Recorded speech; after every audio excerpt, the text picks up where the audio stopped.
King of Columbiana right here. He knew the boom was coming.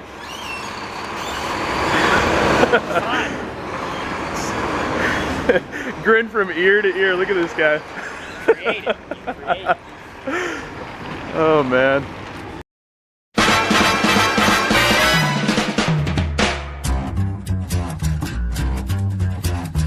Alright, well, ultimately I got into the field simply because we were flipping houses. And at the time, we had an agent, and you know, we were that buyer who, when we wanted to go now. So I got my license just so that I could open the doors and just kind of learn the market a lot better, ultimately, just to have the tools. And it turned into a full-time job, man. Before that, we've done a little bit of everything, shall I say. You know, as a nurse, police officer, drove semi for a little while. Heck, went to school for mixology. I've done a little bit of everything. Wow, so you're kind of in all these different trades, and then you just found a niche.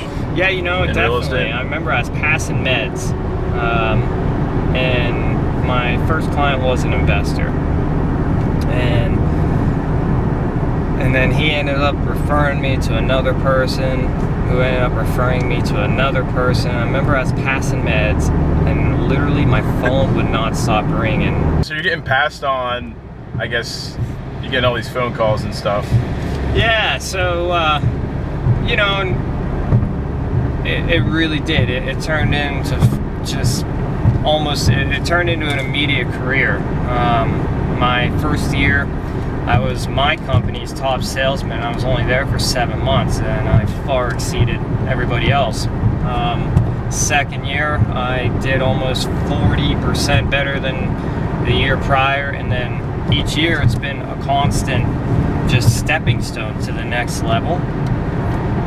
Truly blessed, truly found something that I'm good at. I love doing. It's not work. I love helping people. I know the market really well. You know, I think we really have an edge on most because we know the cost. Like when we're looking at homes, we can give our client just a better service because, you know, I can walk in and I can say, hey, that is a 60 amp service. It's you know, not going to meet today's code. Just little things which ultimately can save our clients money. And then also now, Shaylin, with her being on board, very knowledgeable, man. There's not a house on the market, as you well know. You mentioned an address, she knows exactly what it is. So each one of us have our own niche, you know, and I wouldn't say there is a weakness anymore. We've really filled each gap to make sure that we have a very good process. Well, I guess you said you're like the top salesman in, you know, half a year time, I guess.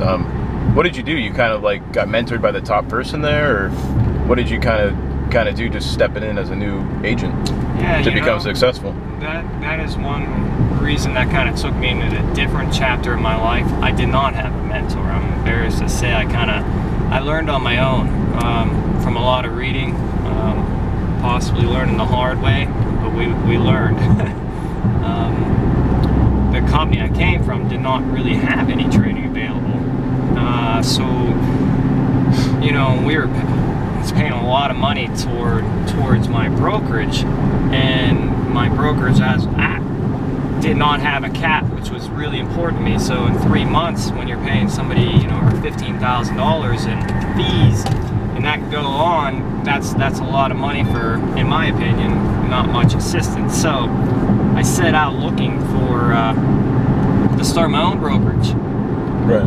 You know, to give other agents who were kind of in the same position as me, and I knew there would be, you know, an opportunity to keep their money, and I found my home there at Remax Valley. The one day when I met with all the owners, I'm sitting there to be employed as a real estate agent.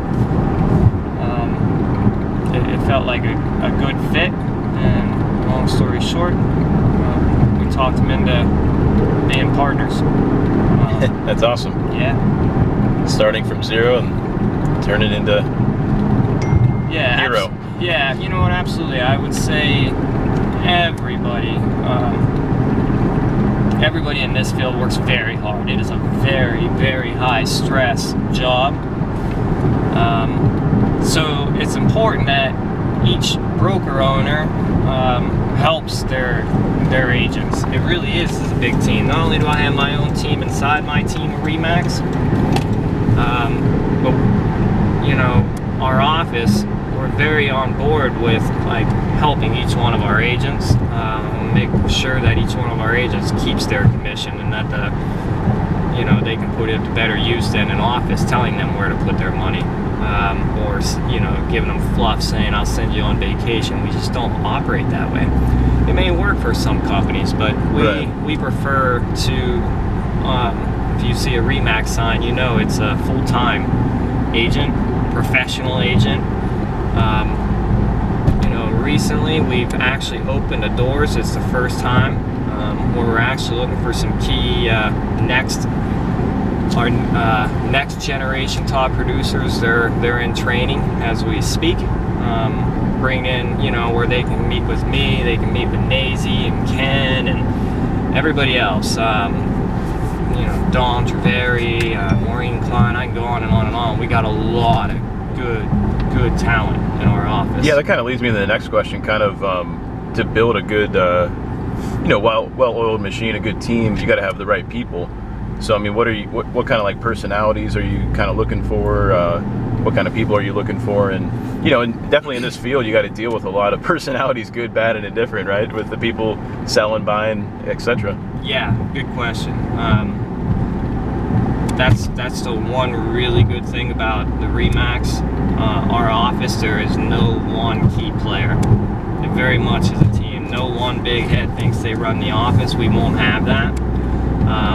We are cautious on who we bring in, because ultimately we really don't make any money off our agents. So we're not like we won't just take anybody just because they're going to make us money, because we capped it out. So there's really no reason for us to take on just anybody. We only want the right key strategic individuals who are going to make the whole office succeed. Agents who are willing to, be team players ultimately. Yeah, they're like helping each other essentially, but also producing for themselves. Yeah. You know what? Being balanced. It's very much. It's a business which is pretty interesting, being into many businesses. It's the one business where we're competing against everyone, and then at the end of the night, no matter what brokerage they work at, we can end up, at a restaurant over eating dinner with them, compete during the day and then friends at night. And then it's also it's interesting business where nobody wants to share how they run their office. Well, that's the one thing we do very well. We very much critique each other, the ones who want to. We don't force people to, obviously. Right. But it's a pretty good synergy once you get agents to kind of open up. They need to understand that just because I show somebody what I do does not mean that's going to work for them. I hear it all the time. People are afraid to say, and other agents think that I hold like a special key to success. It's not the case. It's hard work. We work 7 days a week, as you know. It starts by the time we wake up to the time we go to bed, and that can be anywhere from 7 a.m. and we're answering phone calls all the way up 1 a.m. when people out in California hit a button, boom, it's calling us, we answer. Right. If you want to be good in the business, that is the hardest thing. You can do very well, you can help a lot of people, but at the same time, it's a business where people are very critical. They don't pay for service, but they expect you to be there. Like drop everything you're doing because I need you right now. And you got, ultimately, you do what you can. But some agents don't make because they can't create boundaries. And they get burned out.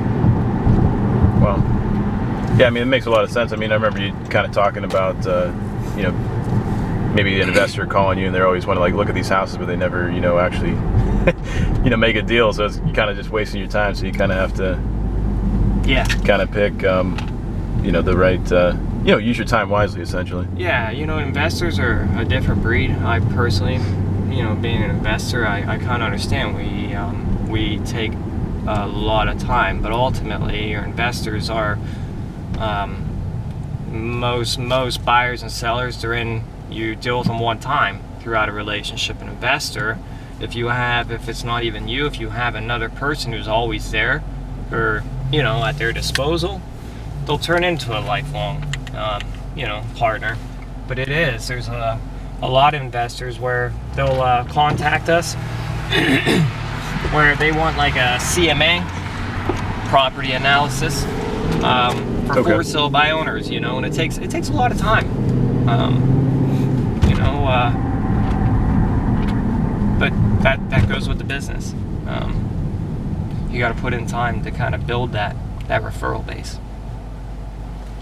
Okay, I think another good question to ask you is, so you were a realtor, you got into business, you became the top producer, and then you opened up a brokerage. I mean, that's pretty risky. I mean, did you kind of feel overwhelmed at the beginning there, kind of with all this, being a big boss in charge of a lot of other people instead of just kind of your own realty company? You know what I mean? Yeah, I don't want to. Did it kind of take a while to kind of break into that? I still think it's a learning process where there's always, I'm very much always willing to take on more. So I always hit the ground kind of running. It's funny, I find myself nowadays standing watching TV because I feel like I gotta go, I can't shut it off. Right. So to me, I love the opportunity. I love the challenge to take what was, a good brokerage and make it the best. And it's also, as with every business, there's certain segments, even the real estate business. You get the key people. You find out, and I do personality tests on people. I have a multitude of different ways I kind of find who a person is and put them in their job. I'm going to do the same thing with a brokerage. We'll make it run like a machine. So no, I'm not. To answer your question, I'm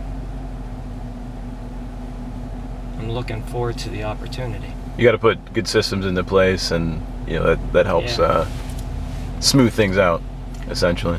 Yeah, ultimately, the people who you're around and your staff and your employees and your agents, our agents are really what's driving our company. And if they don't have the right tools and the right training, then we don't go anywhere. And ultimately, the more RE/MAX signs that are out there, the stronger the entire office is. Right. Just the same, it filters down. It has to.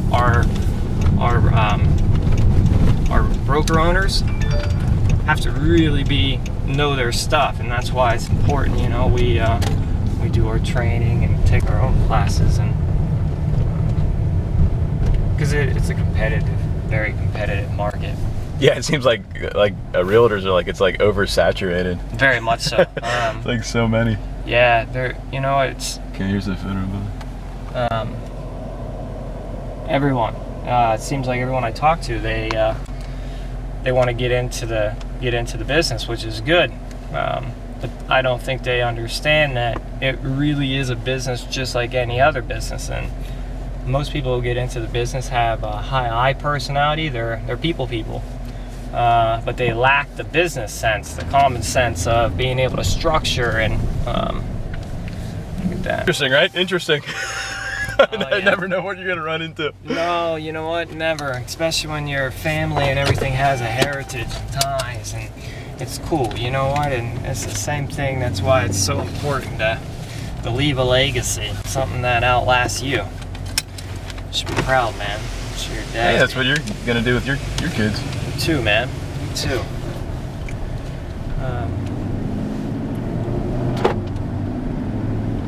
Yeah. Wow. I was like, dude, I don't know if I can smoke a cigar. I don't know how long Rollin's gonna be. And then, you know, end up smoking the whole thing. Yeah, that's cool. That's cool. Oh,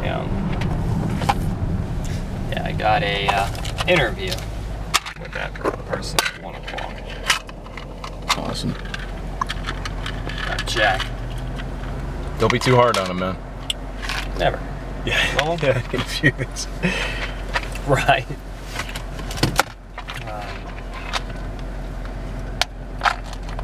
So what's next, man? Just building the brokerage? Yeah, you know what? Right now I'm building the team. Get the team built up so that the once I got all the right people in the right spot, it'll start operating on its own. Goal is then to put a lot more effort into the brokerage side, a lot more effort into the Gosney home side, get to downtown Columbiana. We're actually closing on one more building down there. Awesome. Yep. That'll be an amazing town. It won't be recognizable in 10 years. Yeah, it's really a little strip mall. Really built that very quickly. Yeah. Yeah, it's a 10-year plan from what I hear. And Mr. Makel is doing a great job. His vision helps our vision, that's for sure. So he built like those specialty stores. Then like what's the next phase? Like what's across the street there? Well, that gas station ultimately. Oh, the truck stop? Yeah, that's gotta go. It's really run down. Yeah, it's just sad when you got some people, and I think that goes with most people's visions. Gotta get rid of the blight in order to change an atmosphere, because everything's visual, in my opinion.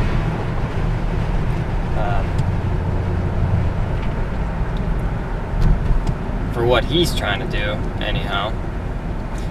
Because they couldn't build just a plaza like a Boardman Plaza. It would never work out there. So he had to take it to a level that, you know, will bring people from Pittsburgh and was the new plan out in Shippingport. Yep. Several thousand jobs.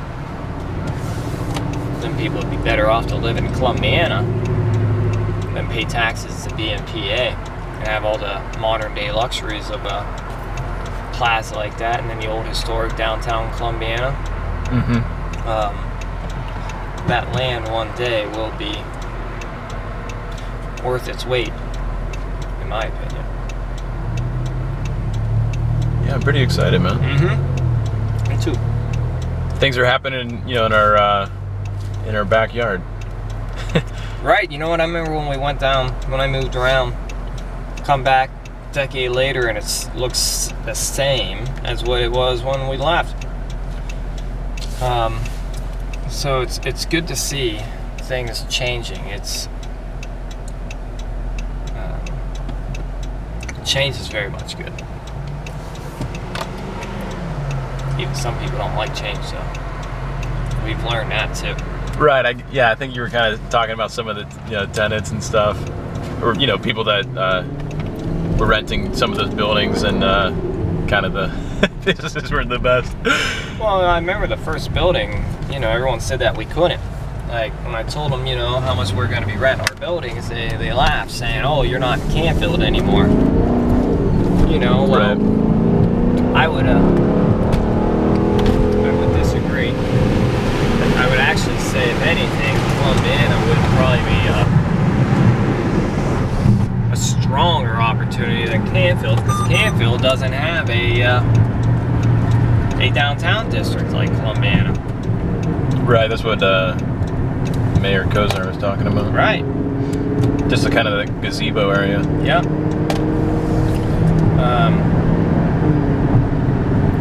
So once you create this posh lifestyle,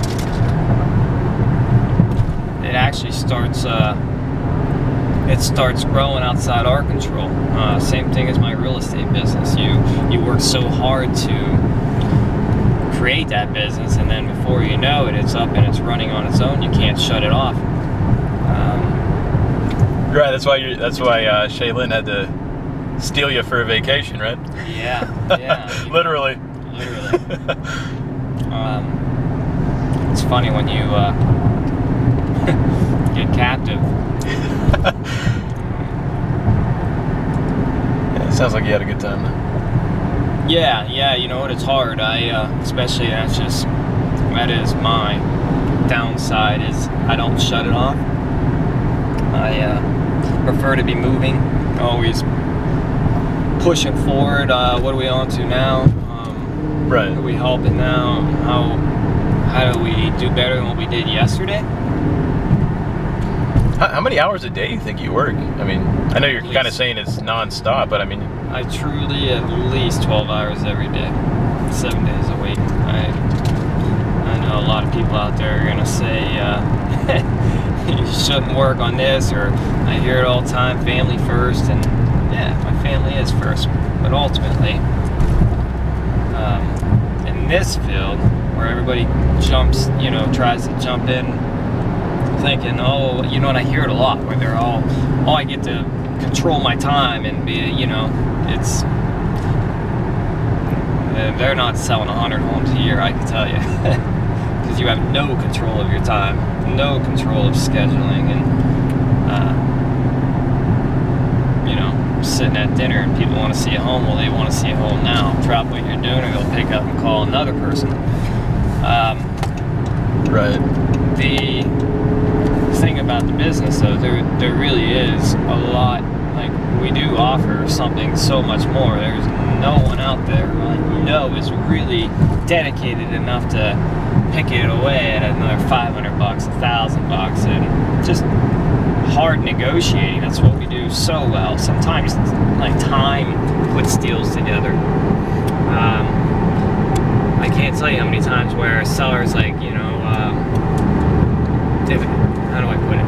If they give me the time, time can put deals together. And just the same, you gotta be, when you do so many deals, you start to get a pretty good read on how other agents, there's only 2 other agents out there that I personally, if I wasn't in the business, that I would I would use. Only 2. I'm dealt with a lot of agents. There's only 2 out there that I can really say, in my opinion, are good negotiators. Everybody else, nothing bad about them. Ultimately, we do what we can to put a deal together. But I, for one, my goal is always to get my client the best deal. Always. How do you work? What's the difference between working with somebody here and working with somebody out of state? Yeah, out of state people, we have such great technology now. Heck, I have many investors I can walk through with FaceTime to show them a home. Hey, Rollin, open up that cabinet. Hey, Rollin, walk to the left. Or and then I can have them be there with me right at that given moment. So you got to be up on technology to be able to help out-of-state people. Out-of-state people, you have to do them well, because now they are seeing that home through your eyes. So you want, whether you think it's small or large, you have to explain it to them. Hey, there's some flake in paint. I think it could be because there's no utilities. Whatever it may be, you have to, explain things. It's much harder to deal with people. But I've sold many homes sight unseen. Many. Just experience. What was your first deal that was successful? My first deal, this gentleman's name was Mike. Actually, he was a seller, and he bought a home off eBay. He came from California. He had a young daughter. His wife, Rose. They bought this home on eBay. They moved in, and it was on the north or south side. It was on the south side, and they ended up buying this home, thinking they got a good deal. The house looked great on eBay. They show up. The house isn't bad, but it's in a bad location for what they thought. The handyman that he is, he made it beautiful. How I got in the picture. He called me to sell it because he wanted to get his family up and out of there into a better school. Right. Sold a home for him and put him in Struthers, and I got a phone call about a year later, sold that home, and I put him in Poland, and I literally just sold their third home about a week ago, ironically enough. Oh, really? Yeah, and he's moving down south to a job relocation. Wow. Remember, like yesterday, man, it's amazing how fast time goes, and it's amazing how the relationships at this business can make. It really is an amazing business. Wait, when did you know you were like, hey, I'm pretty good at this sort of thing? Like, how did you know this was like a good fit for you? You know what? Like, this is what my purpose, career-wise, is. You know? Yeah. Was there a point in your career or life that? I think personally it was for me that when I would work 7 days a week, 12 hours a day, even now, and it's not so much work, and I'm still choosing to look for more and to learn more. I think it was more of a personal feeling of like, I love what I do. It's not work. Right. It was almost immediate. It was almost immediate. That's awesome. Yeah, I put in, a lot of time in schooling for nursing, and that, to give up a career for a job where if you don't sell, you don't make any money, that is a hard decision, and that was a hurdle where I don't know how people do it, but maybe, I guess everybody has their different wants. I very much, everything I do, I want to be the best in my field. Some people just feel that and just want some extra cash and they get into it. But personally, I want to know everything, anything I can do, and then I constantly critique it. Listing, knowing my market, knowing what a home should sell for over here compared to over there. Things to say to people trying to sell their home and why it's important. Like, just kind of teaching people about the market. For sale by owners, for instance, it's proven a good agent can sell their home for more than they can. It is proven. Brokers, we have 97% of the listings. 97% of homes are listed through a real estate agent, right? The other 3% are for sale by owners. So most buyers, a real buyer, there's different types of buyers, but a buyer who's really in the market, needing a home, well, odds are they're gonna contact a real estate professional, correct? Right. So wouldn't it make sense that a third party, a true good real estate agent could sell a home for more? Because first off, a buyer would trust a good real estate agent over trusting the true owner. So we can sell it for more, and we can sell it in a quicker time because we got the majority of the buyers working for us. The problem is, there's so many real estate agents who get into the business where they feel as if all they have to do is send out flyers and,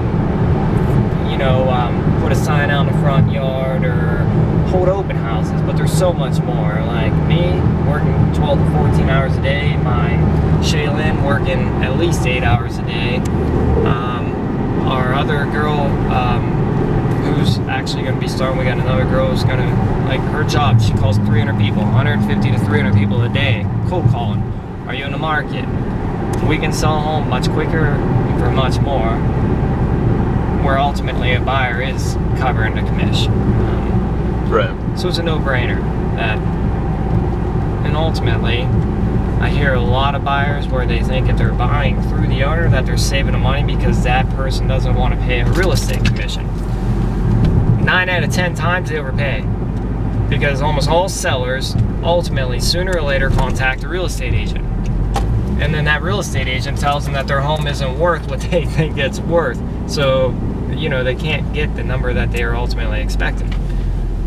So for a buyer's standpoint, they can do always better with a good negotiator. Quicker, know the market. It's just, there's so many bad agents.